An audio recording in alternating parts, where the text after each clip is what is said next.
कोई धमाका नहीं, कोई गोली नहीं, कोई टैंक नहीं, फिर भी पूरा देश घुटनों पर आ सकता है। एक बटन दबाओ और पूरा देश अंधेरे में डूब जाएगा।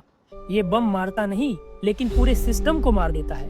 चाइना ने हाल ही में एक ऐसा वीडियो जारी किया है जिसे देखकर पूरी दुनिया की नींद उड़ गई है। एक ऐसा बम जिसे कहा जा रहा है ब्लैकआउट बम, यानी अंधेरे का हथियार। अगर आप डिफेंस साइंस या जियोपॉलिटिक्स में जरा भी इंटरेस्ट रखते हैं तो ये वीडियो आपके लिए है। नाम सुनने में सॉफ्ट लग सकता है, लेकिन इसका असर उतना ही हार्ड है। ये आपका mobile, TV, internet, railway station सब कुछ एक झटके में ठप कर सकता है। तो आज की इस वीडियो में हम जानेंगे कि ये ब्लैकआउट बम आखिर है क्या, इसके पीछे कौन सी हाईटेक साइंस छुपी हुई है, ये कैसे एक पूरा देश अंधेरे में डुबो सकता है, या भारत के लिए ये कितना बड़ा खतरा है, और सबसे जरूरी बात, क्या इससे बच पाना पॉसिबल है। चलिए शुरू करते हैं और जानते हैं ब्लैकआउट बम की पूरी सच्चाई। ब्लैकआउट बम को ग्रेफाइट बम या सॉफ्ट बम भी कहा जाता है। यह कोई धमाकेदार बम नहीं होता, ना इससे कोई जोर का ब्लास्ट होता है, न ही कोई इमारत गिरती है और न ही लोगों की जान जाती है। लेकिन फिर भी ये बम दुश्मन के देश की बिजली सप्लाई को पूरी तरह से बंद कर सकता है। इस बम का काम है बिजली की व्यवस्था को ऐसा नुकसान पहुंचाना कि न तो पावर चालू हो सके और न ही जल्दी ठीक किया जा सके। लेकिन खास बात यह है कि ये सब कुछ बिना बिजली के खंभों को उड़ाए या बिना किसी बिल्डिंग को नुकसान पहुंचाए किया जाता है। इस बम के अंदर भरे होते हैं बहुत हल्के और पतले कार्बन के रेशे या धागे टाइप स्ट्रक्चर, जिन्हें ग्रेफाइट फिलामेंट कहा जाता है। ये फिलामेंट इलेक्ट्रिसिटी को बहुत अच्छे से कंडक्ट करते हैं। ये इतने हल्के होते हैं कि हवा में काफी दूर तक उड़ सकते हैं। जब ये बम ऊपर से गिराया जाता है तो उसके अंदर के ग्रेफाइट फिलामेंट हवा में बिखर जाते हैं, और जैसे ही ये बिजली के तारों पर गिरते हैं तो वो वहां शॉर्ट सर्किट करवा देते हैं।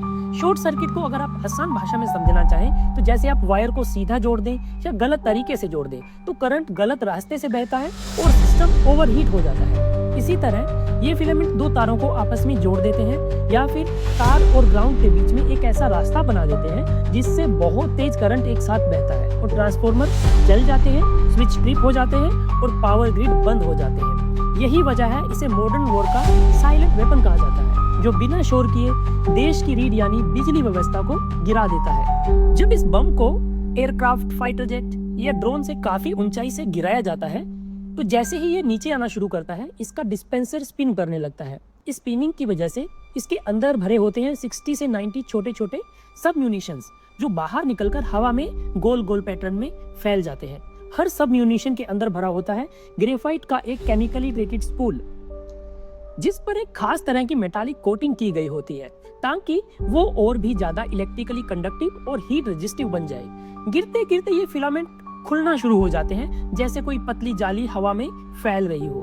इन अल्ट्रावायलेट ग्रेफाइट फिलामेंट्स की खासियत ये होती है कि ये बहुत धीरे और हल्के तरीके से नीचे गिरते हैं, ठीक वहां जहां बिजली की हाई वोल्टेज ट्रांसमिशन लाइंस होती है। जैसे ही कोई फिलामेंट दो बिजली की तारों के बीच में या एक तार और ग्राउंड के बीच में कनेक्ट होता है तो तुरंत एक शॉर्ट सर्किट बनता है, और इस शॉर्ट सर्किट में बहने वाला करंट इतना ज्यादा होता है कि ट्रांसफार्मर ओवरहीट होकर फेल हो जाते हैं, स्विच गियर ट्रिप हो जाते हैं और कभी कभी स्पार्क्स और एक्सप्लोजन तक हो सकते हैं। लेकिन कहानी यहाँ खत्म नहीं होती।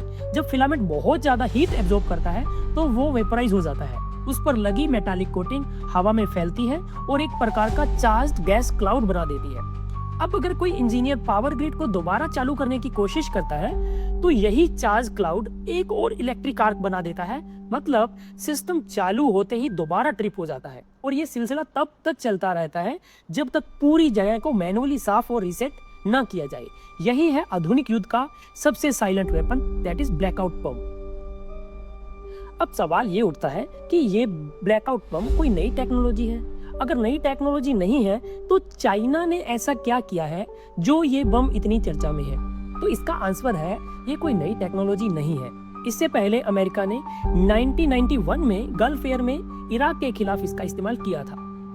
कोई बिल्डिंग नहीं गिरी, कोई सायरन नहीं बजे, लेकिन इराक की 85% बिजली सप्लाई तब बंद हो गई थी। 1999 में नाटो ने सर्बिया पर यह टेक्निक फिर से अपनाई थी और सर्बिया का 70% पावर ग्रिड तब ढेर हो गया था।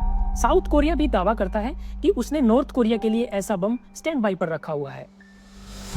तो चाइना ने अलग क्या किया है जो चाइना के ब्लैकआउट बम की पूरी दुनिया में चर्चा हो रही है। चाइना ने इस पुराने ग्रेफाइट बम को सिर्फ पॉलिश नहीं किया, बल्कि इसे एक ultra modern high tech multi layer weapon में बदल दिया है। पुराने बम में भारी भरकम ग्रेफाइट फिलामेंट होते थे जो सिर्फ छोटे हिस्से को ही ब्लैकआउट कर पाते थे, लेकिन अब चाइना ने इसमें नैनो साइज के कार्बन नैनो ट्यूब्स डाल दिए हैं जो बेहद हल्के, ज्यादा कंडक्टिव और हवा में ज्यादा देर तक उड़ते रहते हैं। उससे ज्यादा एरिया ब्लैकआउट होता है और ज्यादा देर तक हवा में आर्क क्लाउड बनते हैं, जिससे दुश्मन की ग्रिड बार बार ट्रिप होती रहती है। पहले ये बम सिर्फ जेट या मैनुअली गिराए जाते थे, लेकिन अब ये AI गाइडेड ड्रोन से गिराए जाते हैं। हर ड्रोन अपने टारगेट को सेंसर की मदद से पहचानता है कि कहाँ सबस्टेशन है और कौन सा तार ज्यादा क्रिटिकल है, जिससे ज्यादा स्टिकता और एक जगह एक समान ब्लैकआउट होता है।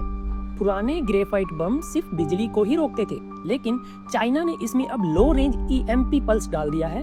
EMP यानी ऐसा इलेक्ट्रोमैग्नेटिक झटका जो आपके राउटर, कंप्यूटर सर्वर, GPS सब एक साथ खराब कर सकता है। इससे पहले ग्रेफाइट बम्स में फिलामेंट गर्म होकर जल्दी वेपराइज हो जाते थे, लेकिन चाइना ने कार्बन नैनो ट्यूब्स वगैरह यूज किया है, जिससे वो ज्यादा हीट रेजिस्टिव और ज्यादा कंडक्टिव हो गए हैं। इससे फिलामेंट लंबे समय तक हवा में एक्टिव रहता है, जिससे ज्यादा स्टेबल आर्क क्लाउड बनता है और दुश्मन बार बार ग्रिड रिस्टोर नहीं कर पाता है। अब सवाल ये है, क्या भारत को इससे डरना चाहिए?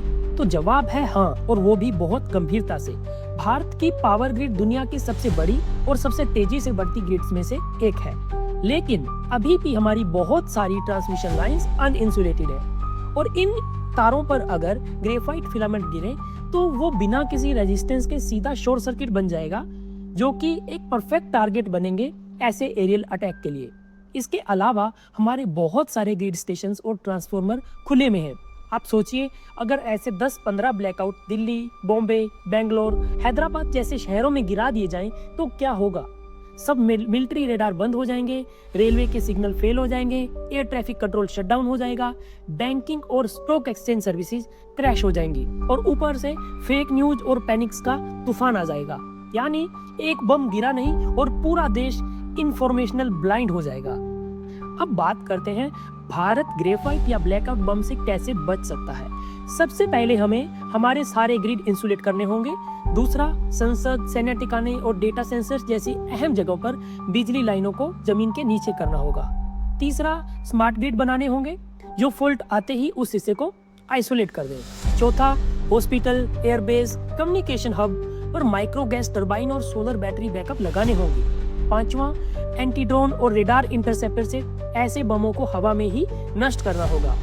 छठा, ग्रिड स्टेशंस के चारों ओर EMP प्रूफ कवच लगाना होगा। सातवां, ऐसे सस्पिशियस ड्रोन मूवमेंट का पता लगाने के लिए रियल टाइम सर्वाइलेंस करना होगा, जिससे इन ड्रोन्स को हवा में ही नष्ट किया जा सके। आठवां, भारत को भी ऐसी टेक्नोलॉजी विकसित करनी होगी जिससे डिटेरेंस बना रहे। अभी तक DRDO या इसरो की तरफ से किसी भी आधिकारिक ग्रेफाइट बम प्रोग्राम की पुष्टि नहीं हुई है, लेकिन जिस डायरेक्शन में मॉडर्न वॉरफेयर जा रहा है, भारत को इसमें पीछे नहीं रहना चाहिए। भारत की मिसाइल टेक्नोलॉजी, स्पेस सर्वाइलेंस और डिफेंस इलेक्ट्रॉनिक्स वर्ल्ड क्लास हैं और इनका इस्तेमाल करते हुए हम अपने ब्लैकआउट डिफेंस सिस्टम को और मजबूती दे सकते हैं। तो देखा आपने, साइंस भी हो सकता है मजेदार। ये था IITN ज्ञान 2.0 का आज का वीडियो, और अगर आपको वीडियो अच्छा लगा हो तो चैनल को लाइक, कमेंट और सब्सक्राइब जरूर करिए।